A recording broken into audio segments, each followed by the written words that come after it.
Hai teman-teman, perkenalkan nama saya Igusti Ayu Ira Permana Dewi dengan NIM P0712412250, Diploma 3 Kebidanan Poltekkes Kemenkes Denpasar tingkat 2 semester 3. Nah, di sini saya akan memberikan teman-teman penyuluhan tentang apa sih atau bagaimana sih persiapan status gizi pada saat prakonsepsi. Nah, simak dan dengarkan baik-baik ya teman-teman agar materinya bermanfaat bagi kalian semua. Nah, apa sih prakonsepsi itu? Nah, prakonsepsi merupakan penggabungan dua kata, yaitu pra yang berarti sebelum, konsepsi yang berarti pertemuan antara sel telur wanita dan sel sperma pria. Kesehatan prakonsepsi adalah kesehatan orang tua sebelum terjadi pembuahan. Kesehatan prakonsepsi harus mendapatkan perhatian dari usia 18 sampai 44 tahun. Adapun sasaran pelayanan kesehatan masa sebelum hamil berdasarkan Permenkes nomor 97 tahun 2014 meliputi yang pertama pemeriksaan fisik. Nah, di mana pemeriksaan fisik ini kita menanggulangi masalah kekurangan energi kronis seperti KEK. Yang kedua, pemeriksaan penunjang. Pemeriksaan penunjang ini seperti kita pemeriksaan darah. Yang ketiga, pemberian imunisasi seperti imunisasi tetanus, toxoid. Yang keempat, suplemen gizi, di mana pemberian suplemen gizi ini bertujuan untuk mengurangi anemia. Nah, yang kelima, konsultasi kesehatan. Nah, di mana konsultasi kesehatan ini berupa pemberian komunikasi, informasi, dan edukasi. Nah, adapun yang keenam, pelayanan kesehatan lainnya. Pelayanan kesehatan yang harus diperhatikan dalam screening prakonsepsi adalah pemeriksaan psikologis. Kondisi psikologis sangat mempengaruhi kehamilannya, sehingga perlu mendapatkan perhatian khusus. Adapun konseling perencanaan kehamilan sehat menurut Kemenkes 2018. Yang pertama, pemeriksaan fisik, di mana yang diperiksa adalah tinggi badan, berat badan, IMT, lila, tanda-tanda anemia, hepatitis B, HIV, tiroid, dan lain-lainnya. Nah, persiapan gizi, persiapan gizi penting untuk dilakukan untuk memastikan calon ibu sudah melakukan perbaikan status gizi sebelum hamil. Pada persiapan gizi terlebih dahulu diukur status gizi ibu, kemudian screening status imunisasi TT. Nah, imunisasi TT menjadi salah satu program yang wajib dilakukan oleh calon pengantin sebagai syarat mendaftar menikah. Yang keempat, menjaga kesehatan organ reproduksi. Nah, bagaimana sih cara menjaga kesehatan organ reproduksi? Yang pertama, menggunakan pakaian dalam berbahan katun dan menyerap cebok dari arah vagina ke dubur, mengganti pembalut maksimal 4 jam, tidak perlu menggunakan cairan pembersih vagina terlalu sering, dan lainnya. Yang kelima, kondisi kesehatan yang perlu diwaspadai. Beberapa kondisi kesehatan sebelum hamil harus menjadi perhatian khusus agar tidak mempengaruhi kehamilan.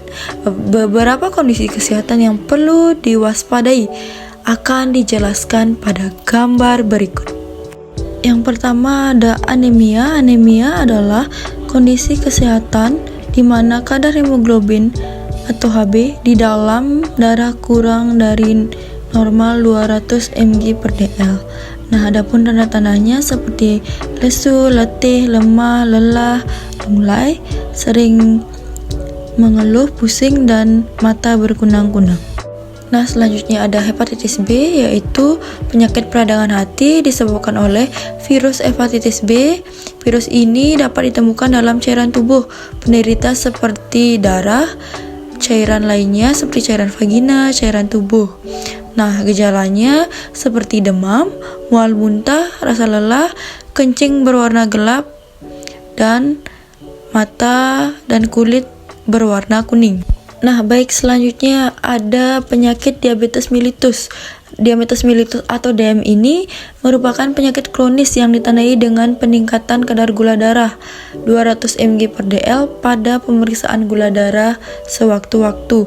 Nah, gejalanya ini yaitu seperti ada trias DM. Yang pertama, banyak minum, banyak makan, dan sering kencing, mudah lelah dan mengantuk, penglihatan kabur, penurunan berat badan meskipun makan mengalami peningkatan.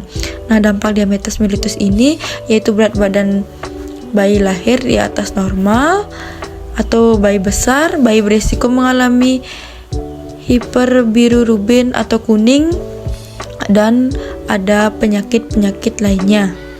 Selanjutnya ada malaria dan TORCH. Nah, selanjutnya lagi ada thalassemia, di mana thalassemia ini merupakan penyakit, yaitu penyakit kelebihan sel darah merah akibat kekurangan protein pembentukan sel darah merah yang menyebabkan sel darah merah mudah pecah sehingga penderita mengalami kurang darah berat yang dapat mengancam jiwa. Nah, kemudian ada penyakit hemofilia. Hemofilia ini adalah penyakit gangguan faktor pembekuan darah dalam tubuh yang menyebabkan pendarahan sulit berhenti atau berlangsung lebih lama. Penyakit ini diturunkan oleh salah satu atau kedua orang tua kepada anak kandungnya, atau yang disebut dengan penyakit keturunan. Baik, adapun cara pengukuran status gizi. Nah, setelah dilakukan pengukuran timbang berat badan, tinggi badan, dan lingkar lengan atas, bidan melakukan perhitungan IMT sebagai dasar dalam memberikan konseling. Hal ini dapat dilihat pada gambar berikut. Nah, kalian dapat melihat pada gambar berikut ya, seperti bagaimana cara mengukur gizi, tinggi badan, dan berat badan.